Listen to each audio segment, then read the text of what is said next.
kabar burungnya tidak dapat diterima dari pabrik. Ya, ini kebenaran isu-isu yang seperti itu yang kita telusuri.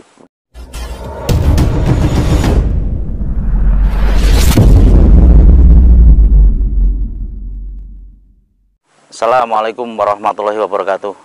Kemarin kita sudah melakukan kunjungan ke PT Asia Prima Konjak ya, yang ada di Madiun. Nah, sebenarnya kemarin kita sudah bikin video di sana ya, untuk pertemuan kita dengan manajer dan untuk bagian penerimaan umbi produksi. Nah, sebenarnya kita sudah bikin video di sana, cuman untuk audionya kemarin sempat trouble sehingga suaranya tidak terdengar ya.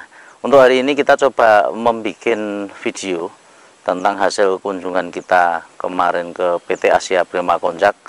Nah, kita bertemu dengan Pak Indro, dengan manajernya juga. Nah, untuk hasil-hasilnya kira-kira yang ini perlu kita sampaikan kepada teman-teman petani dimanapun Anda berada, karena nanti yang kita harapkan untuk petani itu bisa melakukan penjualan langsung ya, antara petani dengan pabrik, sehingga jalur distribusi itu terpangkas supaya nanti untuk para petani itu bisa mendapatkan hasil yang semaksimal mungkin, atau pada dasarnya ya mendekati semestinya.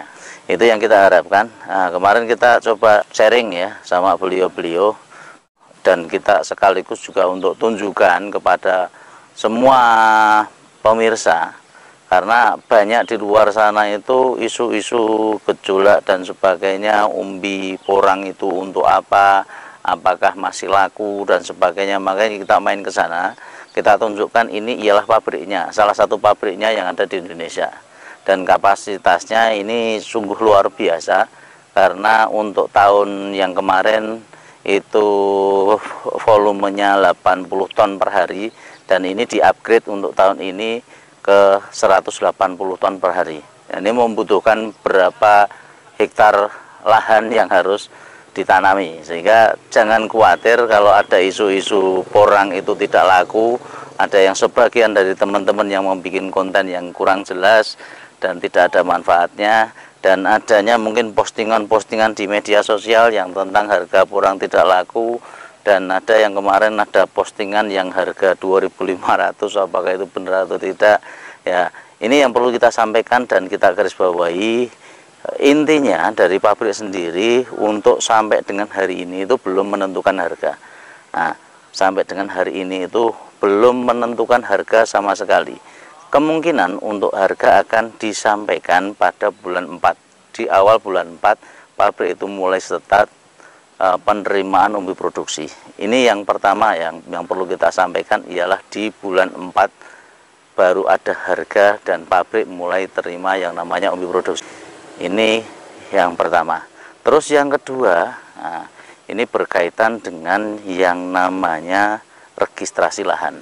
Nah, registrasi lahan ini memang digaungkan, dan banyak sekali petani-petani yang masih bingung, masih pusing, masih bagaimana mau melangkah ya.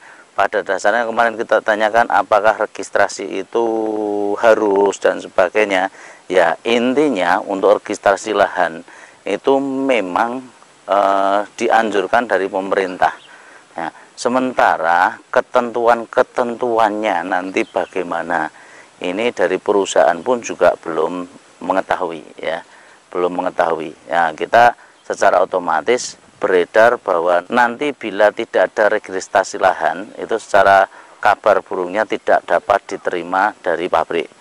Ya, ini kebenaran isu-isu yang seperti itu yang kita telusuri, sehingga setelah kita komunikasi dengan pihak pabrik ya, dari pabrik pun menganjurkan untuk dari teman-teman petani itu membuat atau meregistrasi lahan ya. Untuk apa? Karena ketentuan-ketentuan yang ada itu belum jelas ya. Intinya kita membuat pengamanan dulu dari petani ya. Seandainya aturan itu dijalankan, secara otomatis petani itu sudah mempunyai registrasi lahan, paling tidak sudah pegang sertifikatnya registrasi lahan. Nah, itu nanti yang akan kita bawa. Seandainya itu pun belum diregistrasi lahan dan ketentuannya berjalan, berarti untuk petani itu nanti akan susah sekali untuk mendistribusikan barang Ya intinya dari perusahaan sendiri memang belum mengetahui garis besarnya seperti apa ya, tapi alangkah baiknya kalau mungkin petani sudah memulai untuk registrasi lahan ini, supaya nanti apabila ke depan itu memang benar-benar dibutuhkan, ya petani itu sudah siap. Itu intinya di situ. Terus yang selanjutnya yakni masalah registrasi lahan ini bagaimana. Ini kemarin kita sudah sowan dan kita minta masukan sebenarnya untuk ngurus registrasi lahan itu bagaimana. Ini beliau menjawab registrasi lahan itu dilakukan kepada dinas pertanian setempat. Tiap-tiap kabupaten pasti ada dinas pertanian, dan ini berkenaan dengan PPL ya. Nanti untuk PPL di masing-masing kecamatan ini silahkan nanti dihubungi untuk PPL-nya bagaimana, dan sampai dengan kabupaten, tingkat kabupatennya bagaimana, karena registrasi lahan dan sertifikasinya itu akan diberikan oleh dinas pertanian. Ya, ini yang jadi kendala untuk saat ini itu ialah pengurusan registrasi lahan itu dari petani itu masih kebingungan, dan begitu masuk ke dinas pun juga masih ada kesulitan-kesulitan. Sehingga mungkin apabila konten ini disimak juga kepada beliau-beliau yang memangku ya, memangku untuk masyarakat khususnya pada jalur pertanian, dan untuk beliau-beliau yang mungkin posisinya di atas ya, semoga nanti disimak juga untuk Pak Gubernur kita ya, yang ini juga bisa membantu masyarakatnya. Ini kita harapkan nanti untuk proses registrasi lahan itu tidak susah dan tidak berbelit-belit. Yang kita harapkan demikian. Nah, karena apa? Itu akan dibutuhkan oleh petani, dibutuhkan untuk meningkatkan standarisasi mutu dari produk pertanian yang di Indonesia. Ini edukatifnya tinggi. Ini sangat-sangat baik, walaupun ini sebenarnya memang bukan untuk petani kecil, karena kita petani kecil tentunya kita mengalami kendala waktu dan SDM, karena di registrasi lahan itu banyak sekali filenya, dan setiap petani pun tidak akan tahu persisnya bagaimana, karena di situ ada kandungan tanahnya, fosfatnya berapa, nitrogennya berapa, kalsiumnya berapa, kaliumnya berapa, mangannya berapa, dan saya yakin itu tidak ada satupun petani yang bisa menjawab. Nah, ini kemungkinan kalau sudah masuk industri pertanian, mereka akan menyiapkan satu orang administrasi untuk mengurusi masalah itu, kemungkinan bisa. Cuman kalau petani yang sekiranya itu di bawah 1 hektar ke sini, saya yakin akan sangat repot. Nah, tapi mau nggak mau ini semoga didengar, dan solusinya bagaimana, ini yang kita harapkan nanti bisa terpecahkan.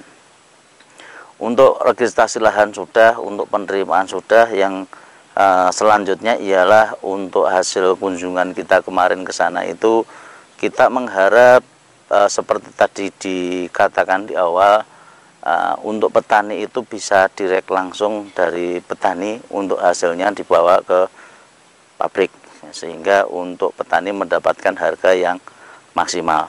Kunci harga ini belum dibuka, bulan April nanti baru dibuka, dan saya minta ke Pak Hendro kemarin, memang banyak sekali ya untuk informasi dari Pak Hendro, makanya Pak Hendro kemarin itu sangat getol sosialisasi bahwa APK itu hanya 3 orang PIC yang ditunjuk ya, ditunjuk untuk melakukan pencarian umbi, karena ternyata banyak orang-orang yang di luar itu mengatasnamakan APK ya.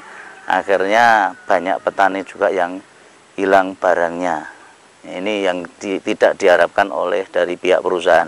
Makanya ada palang pintu untuk Pak Hendro, setiap pengiriman nanti harus melewati beberapa tahap ke sana.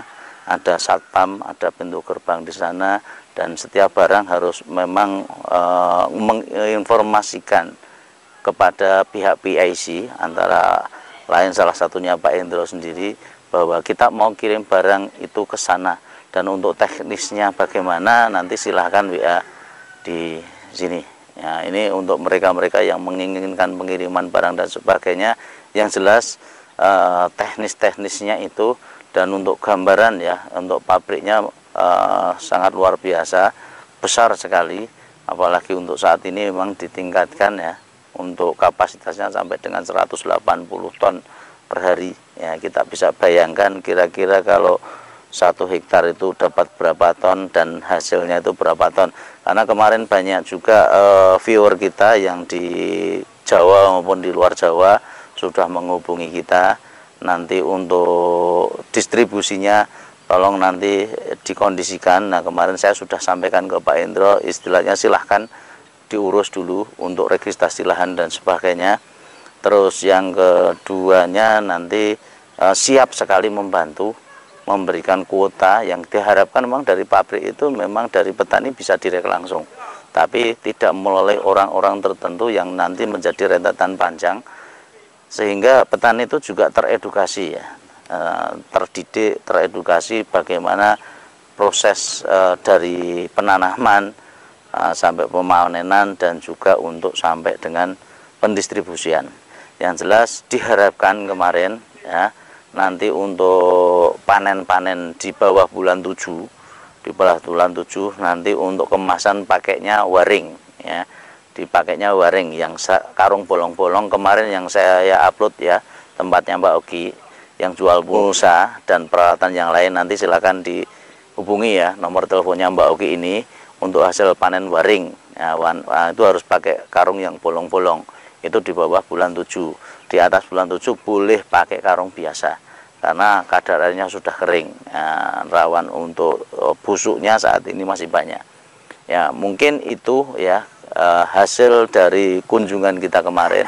Ini mungkin beberapa yang disampaikan Pak Indro yang mungkin audionya lebih jelas dari Pak Indro. Oke. Ya, ini Pak Indro, ini mungkin banyak yang masih ragu untuk tanam porang.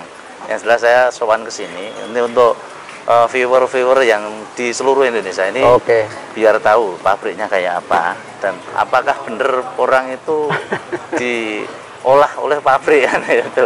Mungkin Pak Indro bisa jawab dulu.